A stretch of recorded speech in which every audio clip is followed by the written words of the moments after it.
আসসালামু আলাইকুম। এটা হচ্ছে আমাদের কোম্পানির কারখানা। এখানে পাথর নিয়ে আসা হয়। পাথর নিয়ে এসে ওগুলা ছোট করা হয়। ছোট করে আস্তে আস্তে আস্তে আস্তে ওই মেশিনের থেকে এই মেশিনে আসে, ওই মেশিনের থেকে এই মেশিনে আসে, ওইখান থেকে এই জায়গায় আসে। এটা আবার হচ্ছিল সিমেন্টের জন্য তৈরি করা হয়।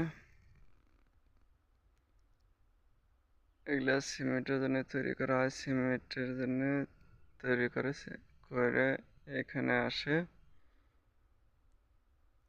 এই জায়গায় নিয়ে এসে এখান থেকে হচ্ছিল গাড়িতে ভরে। গাড়িতে ভরে